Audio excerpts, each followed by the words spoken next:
Nah, Nabi itu diutus dalam kondisi masyarakat yang rasional. Sehingga repot. Dan yang tidak rasional itu punya kecakapan olah kata sehingga seakan-akan rasional. Makanya ada kalimat terkenal di kalangan ulama, kalimatu haqqin urida bihal batil. Omongannya benar, tapi maksudnya tidak benar. Kayak tadi, la hukma illa lillah. Tidak ada hukum kecuali yang ada di Quran. Tidak ada hukum kecuali yang diturunkan Allah. Pertanyaannya, apa itu? Ya Quran. Lah iya apa?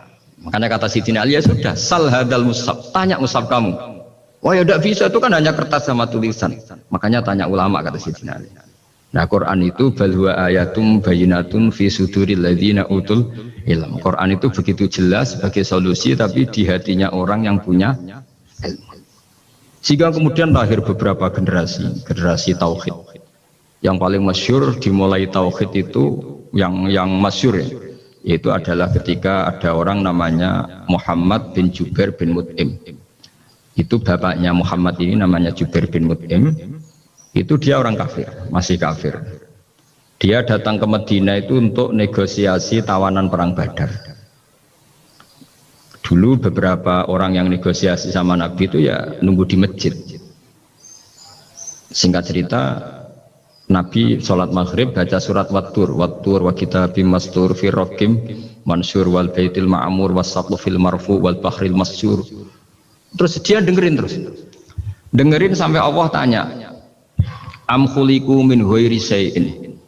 Kalau kamu tidak ngakui saya sebagai Tuhan, kata Allah, silahkan Anda berpikir bahwa alam raya ini dimulai dari ketiadaan. Atau kamu sendiri merasa sebagai pencipta alam raya ini, pencipta langit dan bumi. Itu namanya am khalaqus samawati wal ard. Itu orang itu disebut dahiyatul Arab, orang paling cerdas di Arab. Itu dia bingung. Dia selamanya kafir. Cara berpikir menuhankan berhala, Lata, Uzza, pokoknya menuhankan makhluk lah. Terus dia mikir, Muhammad ini kacau ya. Akal saya dihabisin, kata dia. Jadi cara berpikir dia pakai akal, dia tidak percaya mujizatnya Quran, tapi dia bilang Muhammad ini kacau, akal saya dihabisin. Akhirnya Nabi setelah salam dia menyatakan Islam. Karena kata dia, Muhammad, akal saya habis oleh apa yang kamu baca. Nah ini saya mau menerangkan tauhid sebagai inspirasi, yaitu logikanya gini, langit bumi ini kan wujud itu punya eksistensi. Kalau langit bumi ini wujud, alam raya ini nyata, lalu kamu mengatakan sebelum alam raya ini ketiadaan, berarti ada satu kesimpulan, ketiadaan menciptakan yang ada. Itu malah gendeng bareng. Logikanya kan nggak kena, al-adamu yakhluqu maujudan, sesuatu yang nggak ada menyebabkan atau menjadikan sesuatu yang ada. Akhirnya padahal pertanyaannya tadi gitu, ya sudah kalau kamu nggak percaya saya sebagai Tuhan, sebagai pencipta awal, sudah ada usah Tuhan-Tuhanan. Tapi ya mari goblok bareng dengan mengatakan bahwa alam yang ada ini diciptakan oleh sesuatu yang tidak ada. Jadi Jubair, saya tidak mau goblok Muhammad, sudahlah iman saja saya, karena saya tidak mau goblok. Jadi agama ini datang dengan keceriaan berpikir. Sehingga Ibnu Hajar al-Asqalani mengatakan hadatin ja'a bil iltizat al-aqli. Agama ini datang dengan kenyamanan berpikir. Coba kalau Anda seorang profesor atau seorang doktor atau seorang ilmuwan, kemudian Anda diajak goblok dengan teori baru bahwa sesuatu yang ada itu diciptakan oleh yang tidak ada. Mau enggak? Mau semuanya iso turu. Diajarin sesuatu yang ada diciptakan oleh yang tidak ada. Gak keren lagi. Ketika Nabi punya konsep Tuhan, Tuhannya Muhammad itu siapa? Yaitu zat yang la awalalah, zat yang pertama. Lalu Tuhan itu siapa? Tuhan itu yang menciptakan langit bumi. Tuhan itu siapa? Yang memulai segalanya. Lama-lama mereka berpikir, wah kalau gitu yang benar itu Islam. Maka kata Imam Zuhri, Syihabuddin Az-Zuhri, famaka nafathun fil islami a'zoma min sulhil Hudaybiyah. Innama kana nasu yatafadhaluna fil hadis wal munaza'ah. Semua teks riwayat itu ada kata wal munaza'ah. Orang bebas ngomong dan berdebat. Munaza'ah itu berdebat. Terus akhirnya falam yatakallam ahadun bil islami yaqilu syai'an illa dakhala fihi. Kemudian setelah berdebat dan mereka tahu Islam, pasti akhirnya masuk. Dan itu yang sekarang terjadi di dunia. Makanya saya pernah ditanya seorang profesor, Gus, kalau di Jogja ada sekolah perbandingan agama, menurut Anda gimana? Asal itu tentang agama, nggak apa-apa. Tapi kalau yang dibandingkan umat Islam itu jangan. Karena nanti kalau di Indonesia kira-kira yang copet itu ditanya agamanya juga Islam, yang koruptor juga Islam. Jadi kalau yang dikaji Islamnya nggak apa-apa, tapi orangnya jangan, kata saya. Karena yang bulat ya banyak, yang nggak sholat ya banyak. Tapi kalau Islamnya saja, misalnya adu konsep tentang Tuhan, masyhur kita mungkin banyak yang melihat itu debatnya Stanley Fischer sama Ahmad Didat itu.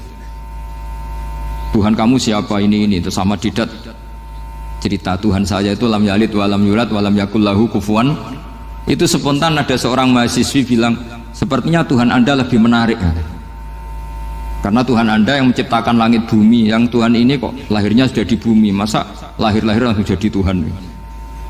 Jadi akhirnya falam yatakallam ahadun bil islami yaqilu syai'an illa dakhala fihi. Sehingga agama ini apa? Agama itu adalah kalimat tauhid. Kalimat itu apa? Logika yang terbangun. Nah, ketika logika itu terbangun, maka disebut yusabbitu Allahu alladzina amanu bil qaulis tsabit fil hayatid dunya wa fil akhirah. Allah itu akan menetapkan satu kaul, satu presentasi ilmiah atau satu kesimpulan ilmiah. Yang kesimpulan itu nyata benarnya. Dan ini akan nyata terus baik di kehidupan dunia maupun kehidupan apa? Akhirat. Seperti Allah sebagai Tuhan. Itu akan nyata terus. Di dunia Allah ya Tuhan, nanti di akhirat juga Tuhan. Tapi Tuhan selain Allah, maka menjadi Tuhan ini nunggu ada yang menuhankan. Misalnya Fir'aun itu jadi Tuhan karena ada yang menuhankan. Sekali dia mati, dia sudah aset wisata, bukan Tuhan lagi. Makanya gejolokannya orang ulama Arab, kalau ketemu ulama Mesir, kalau gejolokan itu lucu. Orang Arab, ada Abu Jahal, Abu Lahab, penggaweane musir Nabi gitu. Itu gejolokannya ulama Mesir. Kata ulama Arab, kamu gayanya benci Fir'aun, tapi rizki kamu dari wisata melihat Fir'aun. Itu gejolokannya ulama Arab sama ulama Mesir. Sehingga agama ini mengajarkan apa? Satu kalimat. Makanya kamu harus belajar mantek. Dulu Raden Asnawi ya pengajar mantek. Dulu buyut saya di sini Mbah Fauzan, abahnya Mbah Pah itu, mbahnya itu juga pengajar mantek. Karena di antara yang diceritakan Allah itu wa ja'alaha kalimatam baqiyatan fi aqibih. Tugas utama Nabi Ibrahim adalah menjadikan satu logika. Kalimah itu logika. Itu menjadi logika yang abadi. Baqiyah itu abadi. Fi aqibih, di anak turunnya Nabi Ibrahim. Misalnya begini, saya beri contoh. Misalnya saya mengatakan teh ini hitam. Itu menjadi kalimah karena diucapkan. Tapi tidak menunjuk hakikat karena tehnya berwarna apa? Kuning. Sehingga Quran kalau menyalahkan orang kafir itu ngendikannya kaburas kalimatan takhruju min afwahihim. Omongannya orang kafir itu menjadi kalimat karena diucapkan dari mulutnya. Kenapa menjadi kalimat? Karena diucapkan tapi tidak menunjuk hakikat. Seperti orang mengatakan 2 ditambah 2 itu 10. Itu kalimat, tapi kalimat yang salah karena tidak menunjuk hakikat. Seperti orang kafir mengatakan Tuhan itu 3, itu kalimat karena diucapkan tapi tidak menunjuk hakikat. Tapi ketika seseorang mengatakan Allah itu Tuhan, Tuhan itu satu, itu disebut kalimatu haqqin 'alaiha nahya wa 'alaiha namut.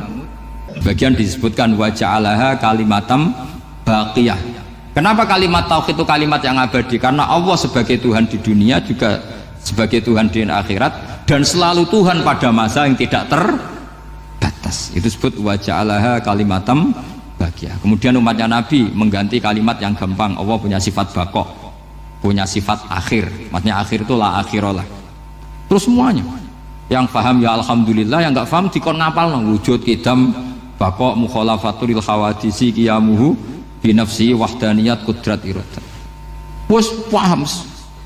Lah kok sing rada alim terus roh bedane iki sifat ma'ani iki maknawiyah. Cara Mu'tazilah ngene, cara ahli sunnah ngene. Wah itu sudah kejlimetan bocah. Sementing pokoknya wujud hitam. Nah, kenapa yang pertama yang disebut wujud? Karena yang membedakan kita dengan paham ateisme itu ya sifat wujud. Yaitu mereka mengatakan alam raya ini dimulai dari ketiadaan. Wah itu akal mana saja itu nggak bisa nerima, masa ketiadaan menciptakan sesuatu yang ada. Maka kata Ibnu Hajar al Asqalani ketika mentafsirkan mensarai hadis salasun mangkunna fihi wajata halawatal iman. Tiga hal ini kalau kamu paham maka menemukan manisnya iman. Manis itu enak. Terus kata Ibnu Hajar Al-Asqalani, saya masih ingat betul dalam sarahnya Fathul Bari, wa yusamma inda ahlil aql, misalnya al-iltizat al-aqli. Agama ini mengajarkan kenyamanan cara berpikir. Coba kalau sampean seorang doktor atau seorang profesor atau seorang pinter, kemudian kamu dipaksa mengimani bahwa alam ini diciptakan oleh ketiadaan, itu bisa tidur gak? Oh, tidak bisa tidur. Sampean misalnya orang pinter dididik di kampus atau dididik di pondok, alam ini yang wujud, yang menciptakan itu sesuatu yang tidak wujud, kamu bisa tidur gak kira-kira? Ini guru apa? Ini sarap. Mosok hadil maujudat khalaqahal adam, sesuatu yang wujud diciptakan ketiadaan.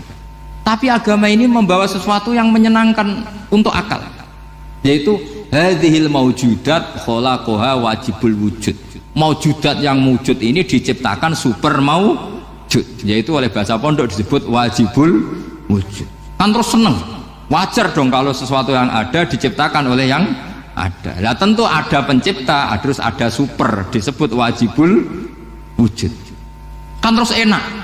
Nah itu kata Ibnu Hajar Al-Asqalani disebut wajadah halawatal iman.